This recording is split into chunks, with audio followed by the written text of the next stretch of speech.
시청자 여러분 안녕하십니까? 홍희정입니다. 남북의 창 시작하겠습니다. 안녕하십니까? 김명주입니다. 오늘 주요 소식부터 보시겠습니다.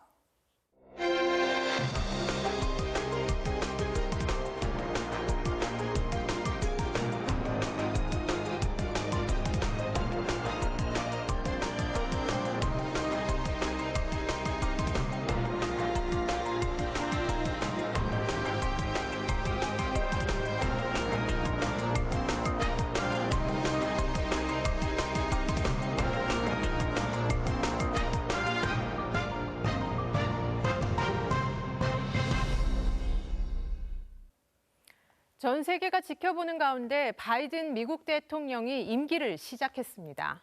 바이든 행정부의 출범은 미국의 한반도 정책에도 큰 변화를 예고하고 있는데요. 이런 가운데 문재인 대통령이 3월로 예정된 한미연합훈련에 대해 필요하면 북한과 협의할 수 있다고 밝혔습니다. 김정은 위원장의 한미훈련 중단 요구에 대화 제의로 화답한 건데요. 북한 또 미국의 반응이 주목됩니다. 이슈엔 한반도 정은지 리포터입니다. Ladies and gentlemen, the President-elect of the United States, Joseph Robinette Biden Jr. and Dr. Jill Biden. 바이든 미국 대통령이 현지 시간 20일 정오를 기해 임기를 시작했습니다. 코로나19 여파로 대규모 군중 대신 성조기들이 취임식장을 가득 메웠습니다. 바이든 대통령은 취임사에서 미국 사회의 갈등과 분열을 끝내자고 호소했습니다. 힘으로 세계를 이끌겠다며 동맹관계 복원도 약속했습니다. We will repair our alliances and engage with the world once again. And will lead not merely by the example of our power, but by the power of our example.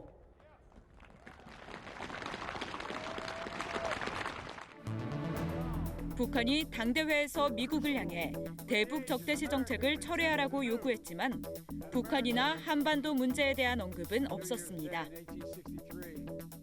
바이든 시대 한반도 정책의 윤곽은 취임식 하루 전 외교안보 분야 장관 후보자 상원 인준 청문회에서 일부 드러났습니다. 블링컨 국무장관 후보자는 지금까지의 대북 정책을 전면 재검토하겠다고 밝혔습니다. What options we have and that can be effective in terms of increasing pressure on North Korea to come to the negotiating table, as well as what other diplomatic initiatives may be possible. 톱다운 방식에 의존한 트럼프 행정부의 대북 협상 방식에서 탈피해 새로운 접근법을 모색하겠다는 뜻으로 풀이됩니다. 대북 인도적 지원 문제에 대해서도 다소 열린 입장을 보였습니다. We do want to make sure that in anything we do, we have an eye on the humanitarian side of the equation, not just on the security side of the equation. 오스틴 미 국방장관 지명자는 북한의 위협에 대응하기 위해 한국, 일본 등 동맹국들과 협력하겠다고 강조했습니다. 미 정보기관을 총괄하는 헤인스 국가정보국장은 주요 안보 위협으로 중국, 이란과 함께 북한을 지목하기도 했습니다. 미 외교안보 분야 인준 청문회에서 나온 북한 관련 언급은 대부분 원론적인 수준이었고 미중 갈등 해법에 보다 많은 부분이 집중됐습니다. 북핵 문제 해결에서 중국과의 협조가 필요한 상황에서 적자는 부담이 될 거라는 전망이 나오는 이유입니다. 문재인 대통령은 바이든 행정부 출범의 즈음에 정의용 전 청와대 국가안보실장을 외교부 장관 후보자로 지명했습니다. 정 후보자가 북한과 미국을 오가며 첫 북미 정상회담을 이끌어내는데 주도적인 역할을 한 만큼 북미 대화 복원에 힘을 쏟겠다는 의지로 보이는데요. 문 대통령은 남북 정상회담 의지도 드러내면서 올해 한미 연합훈련도 북측과 협의할 수 있다고 밝혔습니다.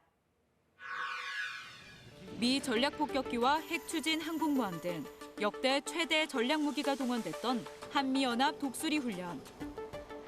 3월마다 진행되던 한미 야외 기동 훈련은 2017년을 끝으로 중단됐습니다. 평창 올림픽 기간 중 한미 연합 군사 훈련을 실시하지 않기로 합의하고 양국군이 올림픽의 안전 보장에 최선을 다하기로 하였습니다. 2019년 한미 군 당국은 키 리졸브 훈련을 동맹 연습으로 대체하고 실기동 훈련은 폐지했습니다. 한반도 긴장을 낮추고 북미 협상 동력을 되살리기 위해서였습니다. 오는 3월 예정된 한미 연합훈련의 규모와 방식을 두고 정부의 고민이 또다시 깊어지는 분위기입니다.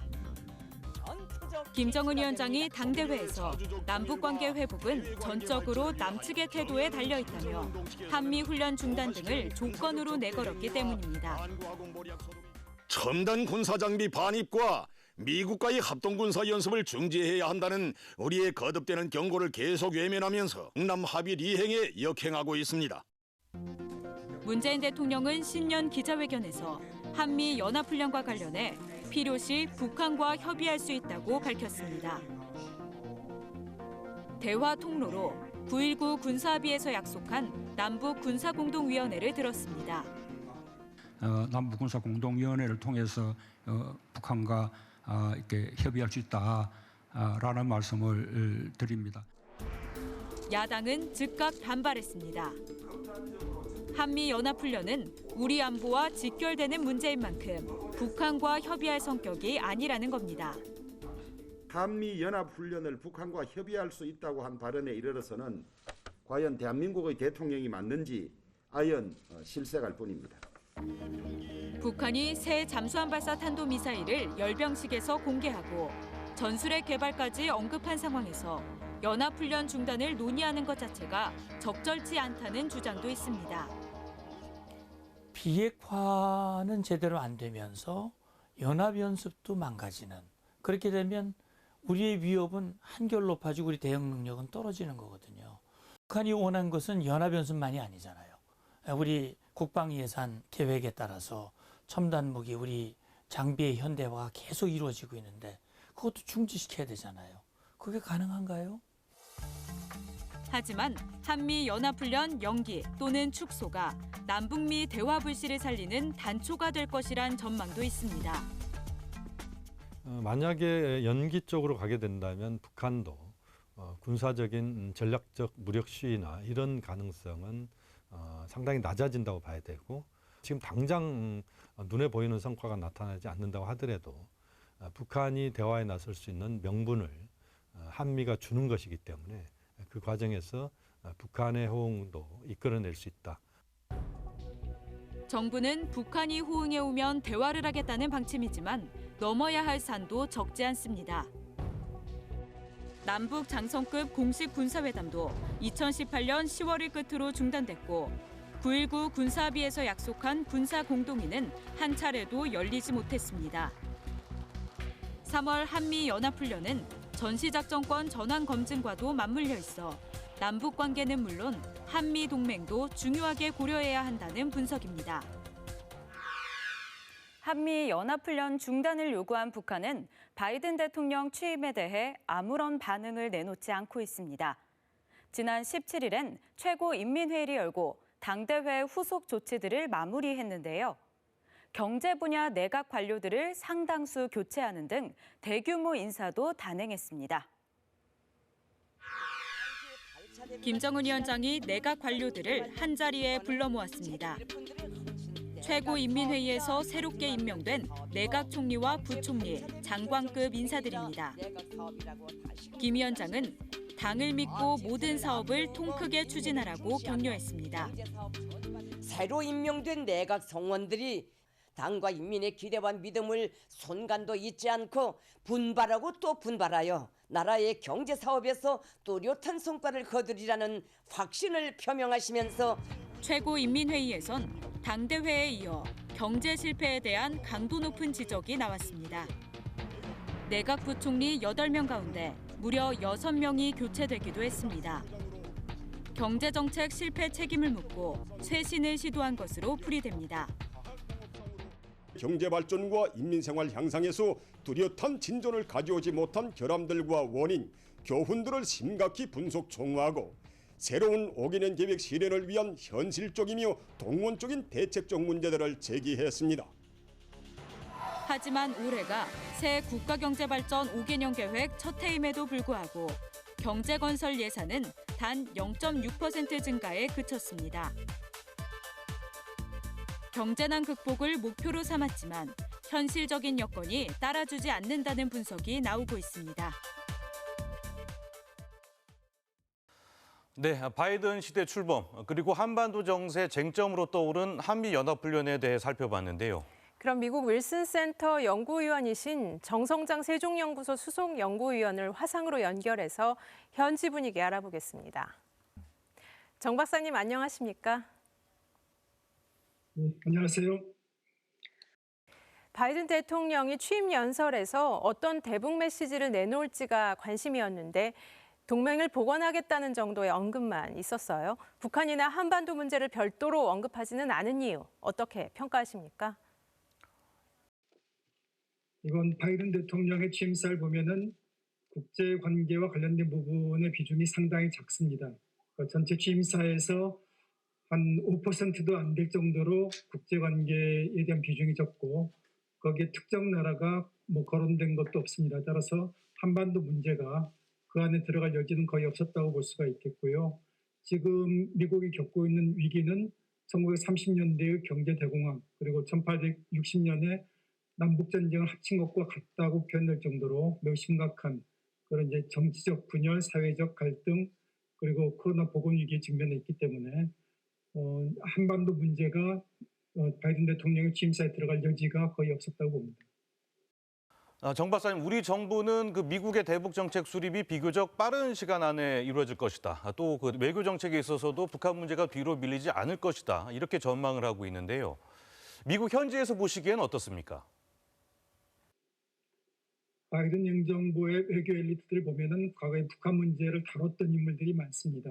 따라서 상당히 빠른 시간 내에 대북 정책이 수립이 될 수도 있지만은 그러나 바이든 행정부, 민주당 정권은 기본적으로 대북 정책을 수립하는 데 있어서 한국 정부의 의견을 들어보고 결정을 한다라는 그런 입장입니다. 따라서 바이든 행정부 측에서 한국 정부로부터 한반도 비핵화와 대북 제재 완화, 평화 체제 구축 등에 대해서 만족할 만한 어떤 답변이라든가 구체적인 의견을 듣는다면은 대북 정책 수립이 상당히 조기에 수립이 될 수가 있고요.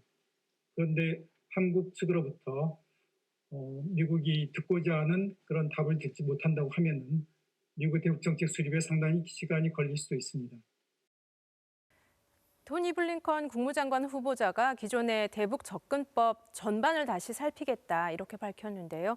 그런데 문재인 대통령은 북미 대화가 싱가포르 선언에서 다시 시작해야 한다고 했습니다. 미국이 여기에 호응할 가능성 어떻게 전망하십니까? 바이든 행정부가 과거의 대북 정책을 전반적으로 재검토하는 과정에서 트럼프 행정부 시기의 대북 정책에 대해서 긍정적으로 검토할 가능성은 매우 희박하다고 봅니다. 특히 트럼프 대통령 지지자들이 최근에 의회 난입에서 난동을 부렸고 또 트럼프 대통령이 바이든 대통령의 취임식에 참석까지 하지 않는 그런 비상식적인 행동을 벌였기 때문에 만약 한국 정부가 트럼프 대통령에 대해서 조금이라도 긍정적인 이야기를 한다고 하면은 오히려 오해를 살 수가 있습니다. 그리고 싱가포르 선언에는 비핵화와 관련해서 현실적인 단계적인 접근 방법이라든가 동시행동이라는 가장 중요한 원칙이 빠져 있기 때문에 싱가포르 합의의 계승을 주장하는 것보다는 이제 보다 포괄적인 그 어떤 북미 간의 새로운 합의안을 우리가 마련해서 미국 측에 전달하는 것이 바람직하다고 봅니다.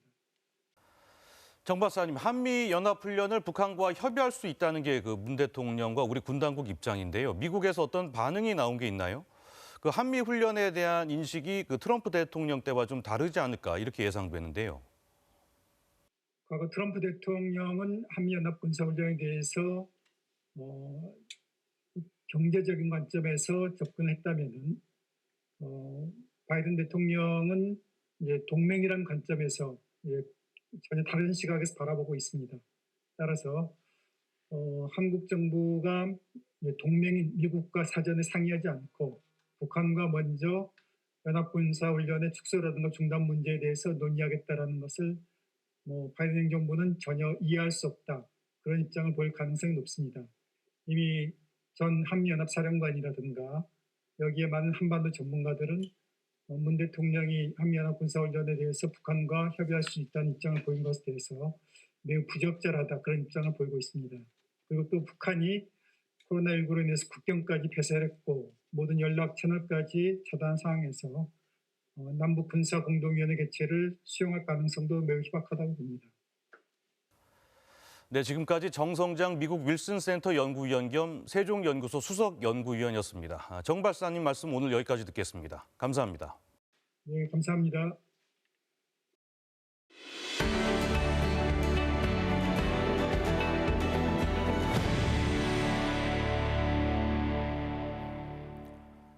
북한의 최근 소식을 알아보는 요즘 북한은입니다. 노동당 총비서로 추대된 김정은 위원장이 8차 당대회 이후 잇따라 기념사진을 촬영하고 있습니다. 대규모 인원을 동원하는 독특한 광경이 펼쳐졌다는데요. 북한의 1호 사진 촬영 현장 함께 보시겠습니다. 여자들은 우리 인민의 모든 평양 4.25 문화회관 앞에 김정은 위원장이 전용 리무진을 타고 등장합니다.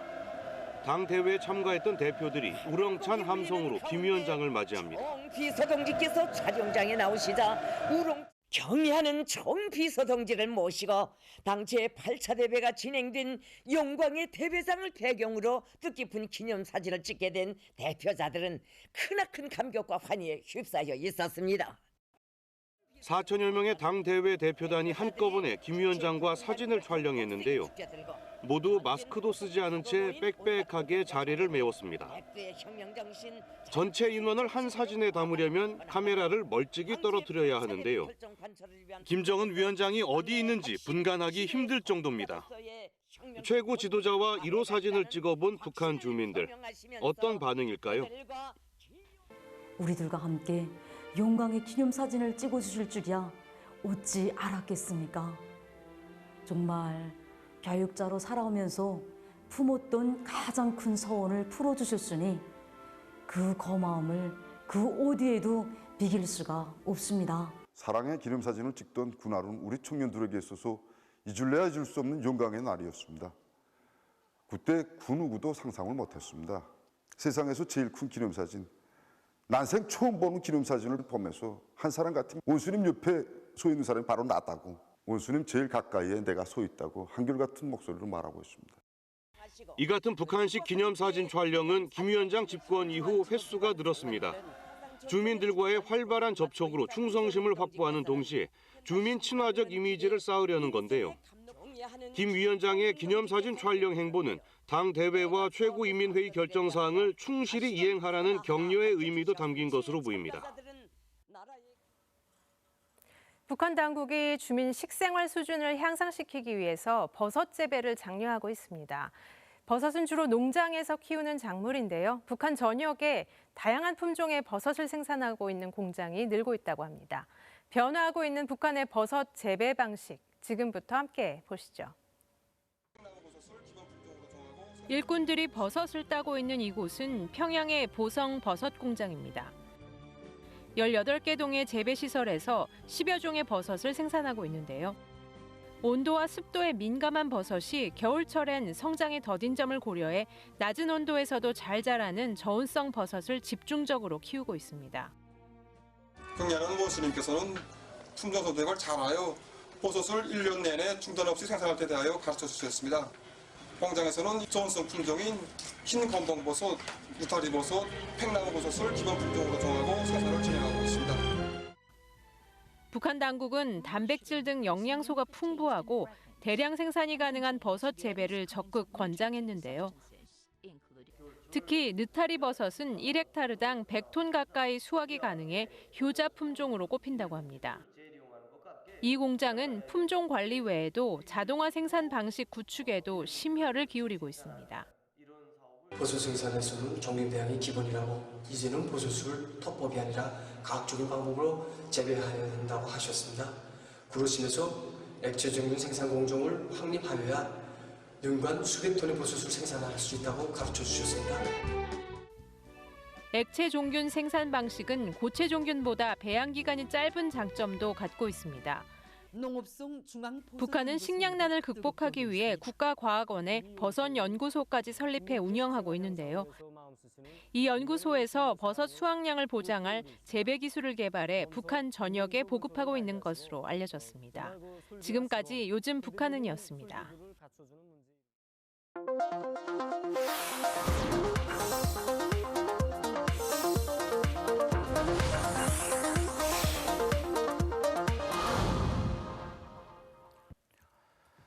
김정은 위원장이 제8차 당대회 폐회식에서 지방 경제를 끌어올리는 데 총력을 다하라고 지시했습니다. 김 위원장은 해마다 각 시군에 시멘트 10,000톤씩을 공급해야 한다고 강조하기도 했는데요. 한국개발연구원 보고에 따르면 평양과 지방 주민들의 소득 격차가 최대 3배에 이른다고 합니다. 이번 주 클로즈업 북한에선 북한의 지방 경제 현실을 짚어보겠습니다. 압록강을 사이에 두고 중국 린장과 마주한 북한 평양북도 중강진. 아직도 재래식 난방을 하는 이곳에선 집집마다 굴뚝에서 뿌연 연기가 피어오른다. 꽁꽁 언 압록강 위에선 얼음을 깨고 물을 깃는 여인들의 발걸음이 조심스럽다. 그러나 울퉁불퉁한 길 앞에서 애써 기른 물 한 통은 그만 쏟아지고 만다. 그 옆에선 물동이를 아는 노인이 숨을 고른다. 다시 한번 힘을 내 머리에 물동이를 이는 노인. 강에서 한참을 떨어진 살림집으로 무거운 걸음이 이어진다. 중국 지린성 창바이현에선 두만강 얼음을 깨고 빨래를 하는 북한 여성들도 보인다. 강 건너는 양강도 해산 땅이다. 한겨울 영하 20도 가까이 떨어지는 해산의 기온을 감안하면 이곳 주민들이 얼마나 극한의 생활을 하고 있는지를 짐작케 하는 모습.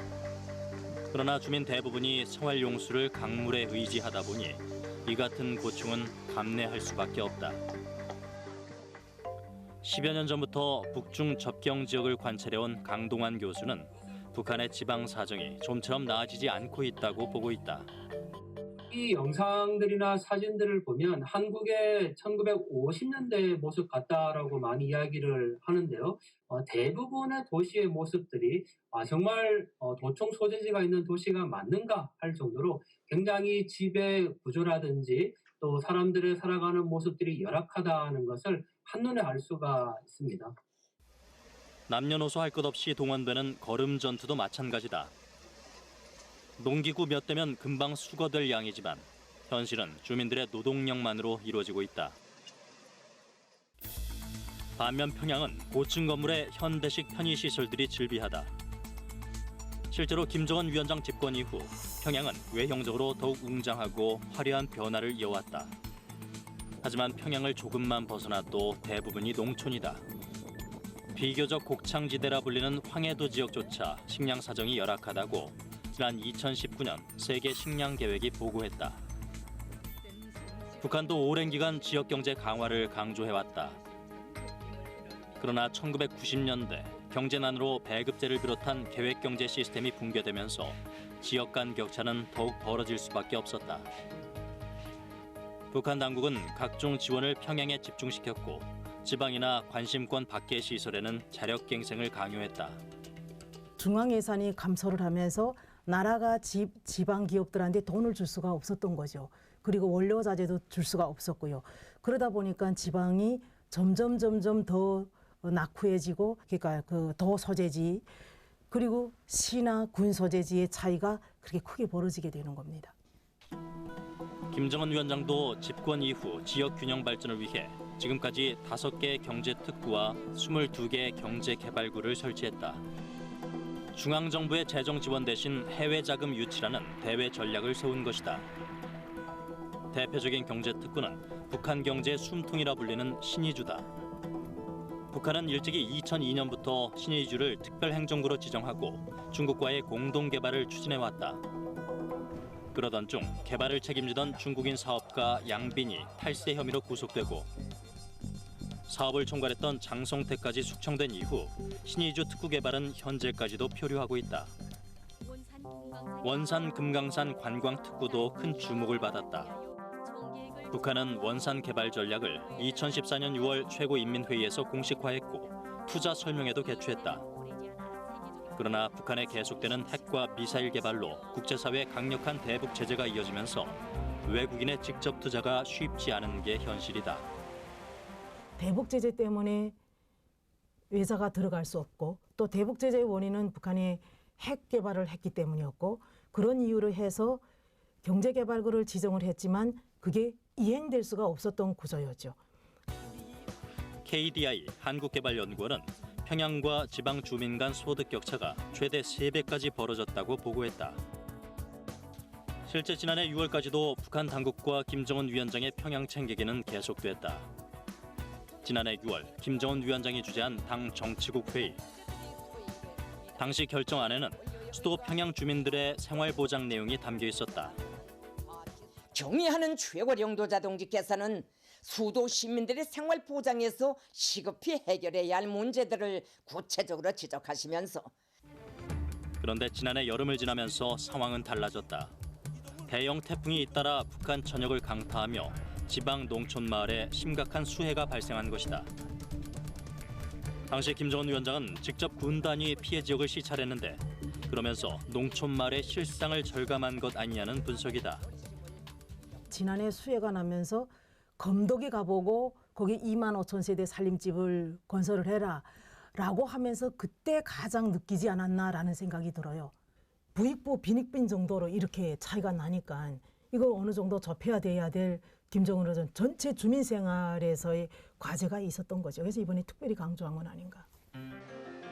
실제로 북중 접경 지역의 북한 지방 마을들은 재건축이 시급할 정도의 낡은 가옥들로 이루어져 있고 생활용수는 강물이나 공동 우물을 길어서 사용하는 경우가 대부분이다.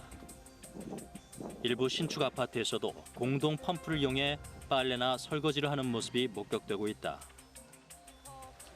8차 당대회가 폐막한 지난 12일, 김정은 위원장은 단상에 올라 지방경제 발전을 직접 강조했다. 지금 농촌을 비롯한 시군 인민들의 생활이 매우 어렵고 뒤떨어져 있습니다. 이제부터는 지방경제를 발전시키고 지방 인민들의 생활을 향상시키는 데 주목을 돌리자고 합니다. 정부에서 매년 각 시군에 시멘트 10,000톤을 지급해주겠다는 비교적 구체적인 지원 규모까지 제시했다. 그리고 지방 기업소들의 자율성도 보장한다는 방침을 세웠다. 지방경제 활성화의 대표적인 지역은 삼지연과 양덕 온천지구를 꼽았다.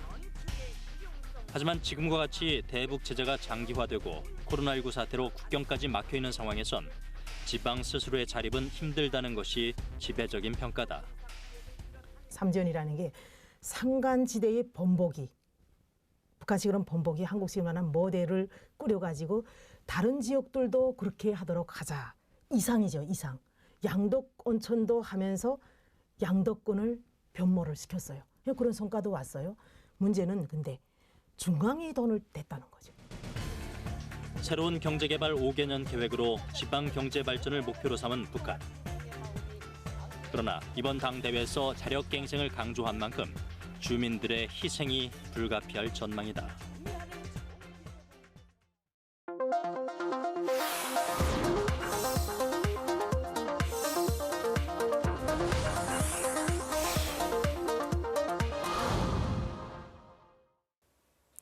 이번 겨울 예년보다 눈도 많이 내리고 매서운 추위가 이어지고 있습니다. 그런데 이런 한파가 반가운 곳이 있다는데요. 네, 바로 황태 덕장인데요. 황태는 일교차가 커야 제맛이 난다는데 올겨울 풍년을 맞았다고 합니다. 최효은 리포터가 다녀왔죠. 네, 경기도 가평에서 황태 덕장을 운영하고 있는 탈북민 김도정 씨를 만나보고 왔습니다. 황태 계절답게 정말 바쁘시더라고요. 그런데 여기가 그 다른 황태 덕장이랑 좀 다른 게 있다고요? 네, 김도정 씨는 사회적 기업을 꿈꾸고 있습니다. 소외계층이나 지역 주민들을 우선 채용해서 이익을 공유하는 황태 덕장입니다. 지금부터 황태 덕장으로 함께 가보시죠. 하얀 눈이 소복이 쌓여있는 가평 화학산 자락. 매서운 칼바람이 부는 이곳에 황태 덕장이 자리 잡고 있습니다.